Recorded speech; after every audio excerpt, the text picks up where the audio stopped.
கேசஸோட ஆரம்ப கட்டம்னு நம்ம பார்த்தோம்னா பிளெயிண்ட் வாதுரை அப்படின்னு சொல்லப்படுற ஒரு டாக்குமெண்ட்டை வந்து கோர்ட்டில் சப்மிட் பண்ணும்போது அந்த சிவில் கேஸ் ஆரம்பிக்கிறது. ஸோ இந்த பிளெயிண்ட்டை சப்மிட் பண்ணும்போது இந்த பிளெயிண்ட்டை ஆரம்பத்திலேயே, அதாவது எதிர்த்தரப்பினர் வந்து அவரோட டிஃபென்ஸை சப்மிட் பண்ணி அந்த கேஸை ஜெயிக்கிறதுன்றது ஒரு விதம். அதெல்லாம் இல்லாமலேயே ஆரம்பத்திலேயே எதிர்த்தரப்பினர் வந்த உடனே இந்த பிளெயிண்ட்டை வந்து சரியில்லை, இது நிராகரிக்கப்பட வேண்டியது, இது ஒரு சிவில் கேஸாக இந்த கோர்ட்டுனால டிசைட் பண்ணப்படுறதுக்கு ஃபிட்டே கிடையாது, இந்த கோர்ட் வந்து இந்த கேஸை கன்சிடரே பண்ணக்கூடாது அப்படின்னு ஆரம்பத்திலேயே ரிஜெக்ஷன் ஆஃப் பிளெயிண்ட், அதாவது வாதுரையின் நிராகரிப்பு பற்றி ஒரு ஒரு பெட்டிஷன் ஒன்று போட முடியுமா? இது சம்மந்தமாக சிவில் ப்ரொசீஜர் கோடில் கொடுக்கப்பட்ட ப்ரொசீஜர் என்ன அப்படின்றது தான் இந்த வீடியோவில் பார்க்க போகிறோம். என்னெல்லாம் கிரவுண்ட்ஸில் வந்து ஒரு பிளெயிண்ட்டை வந்து ரிஜெக்ட் பண்ண முடியும், அதே மாதிரி அந்த ரிஜெக்ஷனுக்கு அப்புறம் அந்த பிளெயிண்டோட எஃபெக்ட் என்ன, இந்த மாதிரி ஒரு ஆர்டர் ஒன்று பாஸ் பண்ணப்பட்டதுன்னா அதனோட எஃபெக்ட் என்னன்றதை இந்த வீடியோவில் நம்ம பார்க்க போகிறோம்.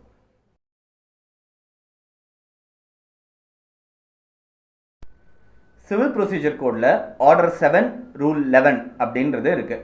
ஆர்டர் 7 ரூல் 11ல் ரிஜெக்ஷன் ஆஃப் பிளெயிண்ட், அதாவது பிளெயிண்டோட நிராகரிப்பை பற்றி போட்டிருக்கு. ஒரு சில ரீசன்ஸ், ஒரு 6 ரீசன் கொடுக்கப்பட்டிருக்கு. இந்த 6 ரீசனில் ஏதான ஒரு ரீசன் கீழே அந்த பிளெயிண்ட்டை ரிஜெக்ட் பண்ண முடியும் கோர்ட்டால் அப்படின்றத கொடுக்கப்பட்டிருக்கு. First ground for rejection of plaint என்ன சொல்லப்பட்டிருக்குன்னா, when the plaintiff does not disclose a cause of action, அதாவது பிளெயிண்ட்டில் வழக்கு மூலம் காஸ் ஆஃப் ஆக்ஷன்னு எதுவுமே சொல்லப்படலை அப்படின்னா அந்த பிளெயிண்ட்டை ரிஜெக்ட் பண்ணுன்றது. வழக்கு மூலம் காஸ் ஆஃப் ஆக்ஷன்னா என்ன அப்படின்றத பார்ப்போம்.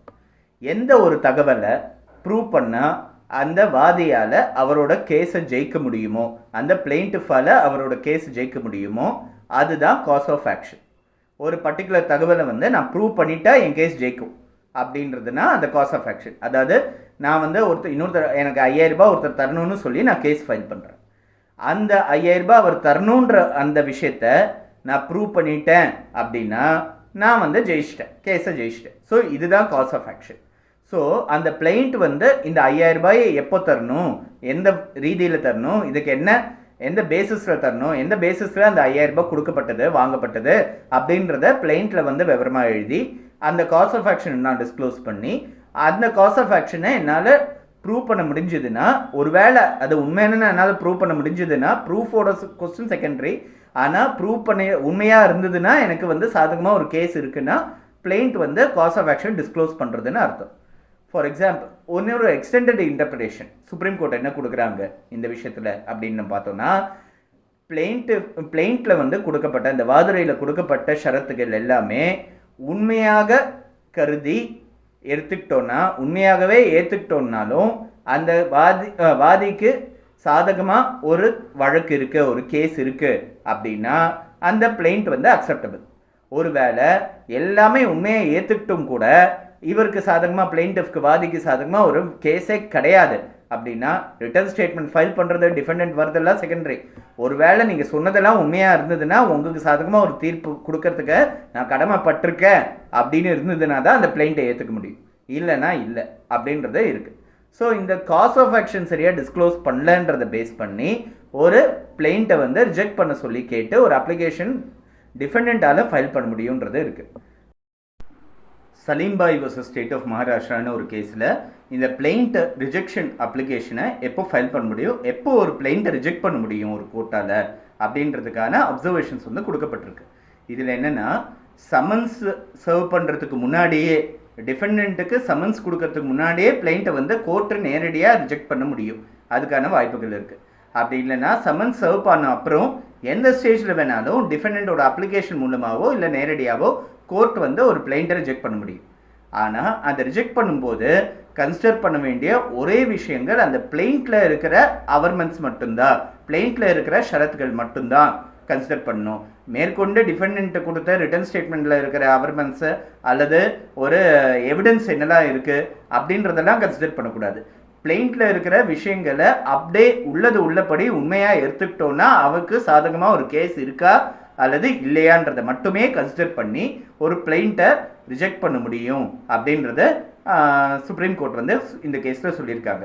அது மட்டும் இந்த பிளெயிண்ட்டோட அவர்மெண்ட்ஸை மட்டுமே அடிப்படையாக வச்சுருக்காங்கன்றதுனால ஒரு வேளை ஒரு ரிஜெக்ஷன் ஆஃப் பிளைண்ட் அப்ளிகேஷனை ஒரு டிஃபெண்டன்ட்டை ஃபர்ஸ்ட் ஹியரிங்லேயே சப்மிட் பண்ணிட்டாரு அப்படின்னா அந்த ரிட்டன் ஸ்டேட்மெண்ட் கொடுத்து நீங்கள் வந்து ஃபர்தர் கேஸை ப்ரொசீட் பண்ணுங்கள், இதை தனியாக நாங்கள் பார்த்துக்கிறோன்னு சொல்கிற அதிகாரம் கோர்ட்டுக்கு கிடையாது. அது இர்ரெகுலாரிட்டியாக போயிடும் அப்படின்னு சொல்லி அந்த கேஸில் சொல்லியிருக்காங்க. அதாவது ஒரு கேஸு ஒரு ஃபைல் பண்ணுறாங்க, டிஃபெண்டண்ட்டுக்கு சம்மன்ஸ் வருது, பிளைண்ட்டை பார்க்குறாரு, இது சரியில்லையே, இதை ரிஜெக்ட் பண்ணணும்னு தோன்றது. ரிஜெக்ஷன் ஆஃப் பிளைண்ட்டுக்கு ஒரு மனு ஒன்று கொடுக்குறாரு கோர்ட்டில் அப்படின்னா அந்த rejection of plaint application court முன்னாடி இருக்கும்போது, நிலுவையில் இருக்கும்போது அவரை ரிட்டன் ஸ்டேட்மெண்ட் ஃபைல் பண்ண சொல்லி கோர்ட்டை வற்புறுத்தக்கூடாது அப்படின்னு சலீம்பாய் வர்சஸ் ஸ்டேட் ஆஃப் மகாராஷ்டிரான்ற ஒரு கேஸில் சுப்ரீம் கோர்ட் வந்து லே டவுன் பண்ணியிருக்காங்க. செகண்ட் கிரவுண்ட் வந்து when the relief claimed is undervalued, அதாவது இருக்கிற மதிப்பீடை குறைச்சி போட்டிருக்காங்க அந்த ரிலீஃப் கிளைமில். இது யூஸ்வலாக இந்த ப்ராப்பர்ட்டி சம்மந்தப்பட்ட கேசஸில் நிறைய நடக்கும். அதே மாதிரி ஒரு டிக்ளரேஷன் வித் பொசஷன் இருக்கிறவருக்கு டிக்ளரேஷன் வித் இன்ஜெக்ஷன்னா அவருக்கு தமிழ்நாடு கோர்ட் ஃபீஸ் ஆக்ட் படி டிக்ளரேஷன் வித் இன்ஜெக்ஷன்னா 1.5%, அதாவது 3%ல் பாதி தான் அவர் கோர்ட் ஃபீ பே பண்ண வேண்டியதாக இருக்கும். வேல்யூவேஷன் ஆஃப் த சூட் வந்து 1.5% of the value of the property தான். ஆனால் டிக்ளரேஷன் வித்தவுட் பொசிஷன், அதாவது with for recovery of possession and declaration அப்படின்னு சொல்லிட்டு ஒரு ரிலீஃப் கிளைம் பண்ணாங்கன்னா 3% ஆஃப் த கோர்ட் ஃபீ வந்து 3% ஆஃப் த ப்ராப்பர்ட்டி வேல்யூ வந்து கோர்ட் ஃபீயாக பே பண்ண வேண்டியதாக இருக்கும். ஸோ இந்த பர்டிகுலர் கேஸில் ஒரு டிக்ளரேஷன் பொசிஷனோடு இருக்காங்கன்னு சொல்லாமல் ஆனால் ரிகவரி ஆஃப் பொசிஷனுக்காக ஃபைல் பண்ணாமல் இன்ஜெக்ஷனுக்காக ஃபைல் பண்ணுறாங்கன்னா அண்டர் வேல்யூவேஷன் ஆகிடுது. ஸோ இது மாதிரி ஒரு நிறைய இருக்குது. நிறைய வேல்யூ இருக்கிற ஒரு ப்ராப்பர்ட்டியை வந்து கம்மி வேல்யூவாக சித்தரித்து கேஸ் வந்து ஃபைல் பண்ணப்பட்டதுன்னா அண்டர் வேல்யூவேஷன்றது ஆகிடுறது. இல்லைன்னா பார்ட்டிஷன் சூட்ஸில் டீம்டு பொசிஷன்னு சொல்லி தவறுதலாக சொல்லி அவங்க அந்த வேல்யூவில் வந்து வெறும் 5,000 rupees தான் நான் கட்டணுன்றது வந்ததுன்னா அது அண்டர் வேல்யூவேஷன் ஆகிடுறது. ஸோ இந்த மாதிரி அண்டர் வேல்யூவேஷன் நடக்கிற கேசஸ்க்கெல்லாம் அந்த பிளைண்ட்டை ரிஜெக்ட் பண்ணக்கூடும் அப்படின்றத போட்டிருக்க ரெண்டாவது கிரவுண்டு. மூணாவது கிரவுண்டு இன்சஃபிஷியன்ட்லி ஸ்டாம்ப்டு, அதாவது போதுமான அளவு வேல்யூவேஷன்லாம் கரெக்டாக இருக்குது ஆனால் ஸ்டாம்ப்பு போதுமான அளவுக்கு பே பண்ணல அப்படின்னா ஆட்டோமேட்டிக்காக அந்த பிளைண்ட்டை வந்து ரிஜெக்ட் பண்ண வேண்டியதாக இருக்கும். அப்படி அந்த கால அவகாசத்துக்குள்ளே அந்த பார்ட்டி வந்து ஸ்டாம்ப் டெபிசிட் ஸ்டாம்பை வந்து கோர்ட்டில் வந்து ஒரு பெடிஷனோட பே பண்ணிட்டாங்கன்னா சரி. அல்லது அவர் இன்டைஜென்ட் பர்சன், அதாவது அவருக்கு வந்து கோர்ட் ஃபீ பே பண்ணக்கூடிய அளவுக்கு வசதி இல்லாத ஒரு நபர், 1000 ரூபாய் மட்டுமே நெட்வொர்த் இருக்கக்கூடிய ஒரு நபராக இருந்ததுன்னா கோர்ட் ஃபீ பே பண்ணுறதுக்கு வசதி இல்லாத ஒரு நபர் அப்படின்னு சொல்லி கருதப்படும். ஸோ இந்த மாதிரி ஒரு இன்டைஜென்ட் பர்சனாக இருந்தாங்கன்னா அவங்க வந்து கோர்ட் ஃபீ கட்ட வேணாம், அதை கோர்ட் முன்னாடி சரியான முறையில் ப்ரூவ் பண்ணிவிட்டு அவர் வந்து இதுலேருந்து விலக்கு வாங்கிக்கலான்றது இருக்குது. பார் பை லா அர்த்த கிரவுண்ட், அதாவது சட்டத்தால் தடை செய்யப்பட்ட ஒரு பிளைண்ட்டோட ரிலீஃபாக இருக்கலாம், இல்லை பிளைண்ட்டோட அவர்மென்ஸாக இருக்கலாம். இது சட்ட ரீதியாக இதை ஃபைல் பண்ண முடியாத ஒரு விஷயமா இருக்கலாம். அது வந்து பார் பை லா. இது வந்து டைரக்ட் பாராக இருக்கணுன்ற அவசியம் இல்லை. ஃபார் எக்ஸாம்பிள் எக்ஸ்பிரஸ் பாருன்றது இருக்குது, இம்ப்ளைட் பாருன்னு இருக்குது. பகிரங்கமாக சொல்லப்பட்டதுன்றது இருக்குது, இல்லை சூக்ஷ்மமாக புரிஞ்சிக்க வேண்டியதுன்றது இருக்குது.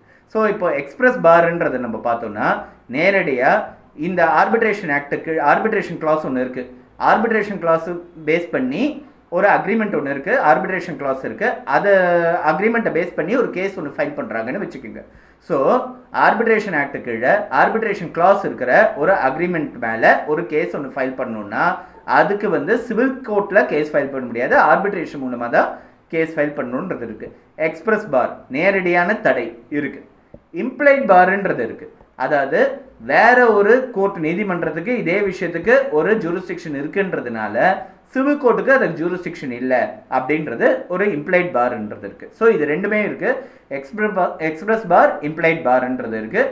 ஸோ அது வந்து ஒரு தடை அப்படின்னு ஒன்று இருக்குன்னா, வலுக்கட்டாயமாக ஒரு தடை இருக்குது, இவர் இந்த கேஸை ஃபைல் பண்ணக்கூடாது அப்படின்றது இருக்குன்னா அவரால் அந்த கேஸ் ஃபைல் பண்ண முடியாது, அந்த பிளைண்ட்டை ரிஜெக்ட் பண்ண வேண்டியது. அடுத்தது ரொம்ப ஒரு ப்ரொசீஜரல் ஆஸ்பெக்ட்னு தோணலாம் நமக்கு. Blind not filed in duplicate, அதாவது 2 காப்பி பிளைண்ட்டை வந்து ஃபைல் பண்ணாமல் இருந்தது. பிளைண்ட்டை டியூப்ளிகேட்டாக ஃபைல் பண்ணும், காப்பின்றது வேறு, டியூப்ளிகேட்டுன்றது வேறு. பெரும்பாலும் நிறைய பேர் ஜெராக்ஸ் காப்பியை வந்து கன்ஃபியூஸ் பண்ணிக்குவாங்க. 2 பிளைண்ட்டையே 2 காப்பி எடுத்து 2த்துலேயும் அந்த பார்ட்டியோட சிக்னேச்சர் வாங்கி ஃபைல் பண்ண வேண்டியது. அந்த பிளைண்ட்டை வந்து டியூப்ளிகேட்டில் ஃபைல் பண்ண வேண்டியது.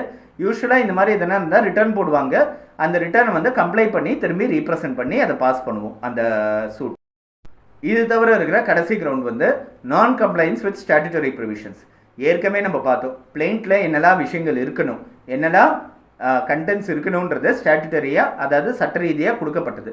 ஸோ அதுக்கு கம்ப்ளைண்ட் பண்ணாமல் ஒரு பிளைண்ட் ஒன்று ஃபைல் பண்ணப்பட்டதுன்னா அதை ரிஜெக்ட் பண்ணப்பட வேண்டியது. ஸோ இது ரிஜெக்ஷனுக்கு, நிராகரிப்புக்கு டெக்னிக்கல் கிரவுண்ட்ஸுன்றது இருக்குது, சப்ஸ்டான்ஷியல் கிரவுண்ட்ஸுன்றது இருக்குது. மெயினான இருக்கக்கூடிய சப்ஸ்டான்ஷியல் கிரவுண்ட் வந்து plaint does not disclose cause of action. ரெண்டாவது, when it is expressly or impliedly barred or barred by any law. சரி, இது லிமிட்டேஷனும் பார்ட் பை லான்னு கணக்கெடுக்கப்படும். இந்த கேஸே வந்து லிமிட்டேஷன் பீரியடை தாண்டி இருக்கு அப்படின்றது இருந்ததுன்னா சட்ட ரீதியாக தடை செய்யப்பட வேண்டியது அப்படின்றது இருக்கு. இல்லைன்னா டெரிட்டோரியல் ஜூரிஸ்டிக்ஷன், வேற எங்கேயோ ஃபைல் பண்ண வேண்டிய கேஸை வேற எங்கேயோ ஃபைல் பண்ணிட்டாங்கன்னா இது வந்து எக்ஸ்பிரஸ் பார் ஒன்று இருக்கு அந்த பிளைண்ட்ல அப்படின்றது இருக்கு. ஸோ இந்த மாதிரி ஒரு விஷயங்கள்லாம் கன்சிடர் பண்ணி ஒரு பிளைண்ட்டை ஆரம்ப கட்டத்திலேயே நிராகரிக்க வைக்க முடியும் கோர்ட்டை. அதுக்கு ஒரு தனியாக ஒரு petition order 7 rule 11 of civil procedure code கீழே ஃபைல் பண்ண முடியுன்றது நமக்கு தெரியும்.